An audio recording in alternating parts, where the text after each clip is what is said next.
Look at this thing. It's the Vensmile Windows box. I haven't been impressed by a cheap Chinese product in a long time, and today's a good day. This thing's actually on right now. We can see the little LEDs on. We got two USB 2.0 ports. There's only 4 conductors in there. If you go in the BIOS on this thing, it says USB 3, but it is actually USB 2, and it's advertised as USB 2, so it's not that big of a disappointment. We got a micro USB, that's for powering the system. We got a mini HDMI, and it does come with a mini HDMI to HDMI cable. It's about 3 feet. I got it sitting over here.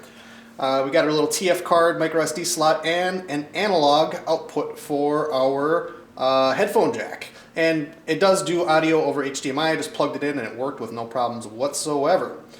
So I was just doing some tests on this thing. Let's plug it back in. It's still powered on. I'm going to plug in the HDMI cable here first. That's so awesome. And I'm going to plug in a wireless keyboard and mouse thingy. That's awesome too. And for shits and giggles, let's plug the power in just because I haven't had it plugged in for too long. I don't know how long the battery's going to last.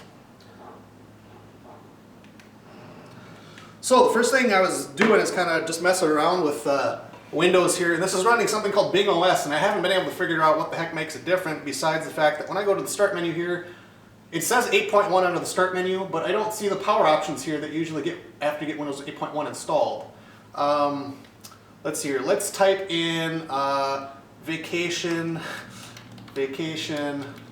rentals and see if Bing is going to do something. Because I'm assuming they're subsidizing this somehow because this only costs like 120 bucks. And I don't understand completely why it's getting subsidized to this point, because this is full Windows 8.1 with Office 365. And this one's actually legit too. There's a lot of them out there running cracked versions, not for this particular manufacturer, but a lot of the little mini PCs you get will be running a cracked version of Windows 8. This is actually a full legit copy. I was very impressed with it. It doesn't look like we're getting any advertisement bullshit here by doing a search on my computer, so it's obviously not infiltrating our search, which is nice. What I was doing earlier here is looking at, first off, let's look at how much hard drive space we got here. So a fresh installation here. We got a used space 6.37 gigabytes used up, free space 18.8 gigs. That's enough to, you know, put a decent amount of crap on the computer as far as programs go. Don't be sticking a ton of movies on it, but you always got the external hard drive option. I wanted to load up, I didn't even install Firefox or Chrome or anything. I was just doing everything in Internet Explorer, but I switched this to 1080p and just wanted to check out some playback, and it's incredibly smooth. The playback is incredibly smooth, where there's no screen tear. I mean, everything just looks nice and clear. I like it. I like it, and if you look at the amount of stress that it puts the CPU through. Welcome to another episode of Jalon's Garage. Well, it's not even peaking over 30% here, and it's dynamically adjusting the gigahertz. It's going all the way up to 1.4 gigahertz. SP250. The maximum speed here in Task Manager is 1.33, which is reported by the Intel chip itself. But the BIOS on this thing is freaking amazing. Here, let me show you this real quick. So let's go, I hate the charms. Oh, I can't wait for Windows 10. Okay, so we're going to go to Settings. We're going to go Power and Restart. And I still haven't figured out what the BIOS key is, but I go F1, F2, and Delete and just kind of bang on them until it goes into the BIOS. And this thing has a crazy BIOS. There is so much stuff in here. It's like they took a stock BIOS and they didn't take anything out. There's just more settings than I can even understand here. Let's go into CPU configuration. I mean, you can disable the cores, put it in a single core mode. You got the JSON cache line prefetch. It's got VT. You could put VMware on this thing. I don't know how well that would perform, but after doing the 1080p, why not give it a try? That's pretty sweet. Power technology set to energy efficient. If we go to custom here, we got all kinds of fun settings that you can Google and figure out what those do. Let's see, what else do we got? We got thermal configuration, PPM configuration. There was a COM port in Device Manager that I noticed. I'm not really sure what that's about, but there might be some clues in the BIOS here. The USB 3.0 support is enabled, but keep in mind there's only 4 conductors on the ports themselves, so I'm assuming that it is limited to the 2.0 speed. It does have, I believe, TPM and Intel anti-theft configuration. I'm not sure if that reports back to a home-based server, but okay, that's great. There's just tons of options in here. You got options for your North Bridge and your South Bridge. It looks like there's a nice audio chipset in here that does the audio over HDMI and also an analog output. Just so many settings in here. I'm not going to bore you with too much of this stuff, but we got just all kinds of cool stuff. It's your quiet boot enabled, fast boot enabled, USB support, boot off of USB devices, select your USB devices. I'm assuming if you plug in a SD card or any other bootable device, it'll show up in this list, so you can do all kinds of fun stuff there. Again, this is just every setting that you could possibly want to configure in a little system like this. I really enjoy the fact that they did not neuter the BIOS. So let's look at the boot time. Boot time on this thing's pretty damn good. So there's a BIOS screen, and then it's going to start loading the operating system once we see the little spinny wheel there. Puppy's having a dream over here. Hey, hey. Yeah, look at that. The boot time on this thing is just completely excellent. Look at that. Okay, so I'm going to go Windows D as fast as possible. Let's open up an Internet Explorer. Boom.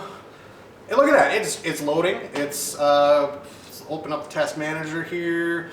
Our memory consumption after fresh boot is a very respectable 0.6 gigabytes, only using 32% of the memory on board. CPU consumption, it looks like it's at 1.5 gigahertz right now, just because it's probably still loading background processes. There was a few funky, there's very little in the way of bloatware. If we go into MS config here, we can see that the only services that are installed on the machine are all signed by legit companies. If we hide all Microsoft ones here, we got the Bluetooth here by Broadcom, and the rest of them are signed by Intel. There was a few things here that I haven't had the time to Google yet, but the THD present, and there was some other remote thing here. I just end the processes. I right-clicked. I went to the file location. I just deleted them. I don't know what they do, but whatever. Don't need them. What else do we got here? We got your Bluetooth icon here to connect your Bluetooth devices if you want to do that. That's really cool. What else here? It's charging the battery. 53% charging. I got this thing plugged into an amp meter right now, and it's at 4.65 volts and 0.15 amps, which doesn't make any sense. I'm going to plug it. I'm going to wait until the battery's fully charged to get an accurate power reading on this thing. If that's true, this is breaking the laws of thermodynamics or some crazy shit. With the Bing OS, I was assuming that they weren't going to allow you to change your home page or restrict it in some sort of fashion, but under Internet Options, I set that to Google right away. And we've seen that it's not doing, it doesn't seem like it's a big advertisement based platform. I don't really know what the heck this Bing OS thing is, but so far I like it because the memory consumption on fresh boot is completely respectable. And let's see here, the wireless, internal wireless is okay. We have, I'd say it's a 6, 7 out of 10 as far as the signal strength. It's not like an Alpha Networks USB with a big antenna on it, but it's for something in an aluminum box like this, it's pretty damn good. I was hoping there might be some infrared receivers underneath here so you could program remotes or something, but I haven't got any luck with that yet. I don't think it's actually a feature, but you can dream about that kind of stuff.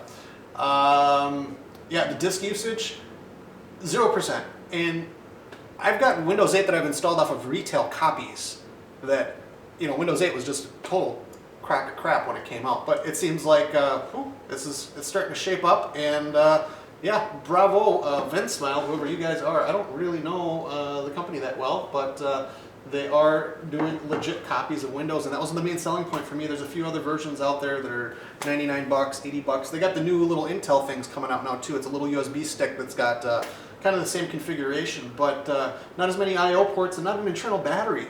The internal battery is amazing. We're planning on using these in the security industry for home automation software and security camera software, and having that battery inside is pretty sweet, because if you have like a 4G USB connected device here, even if someone cuts power and you got your cameras on a UPS, you'll still be able to remotely access them.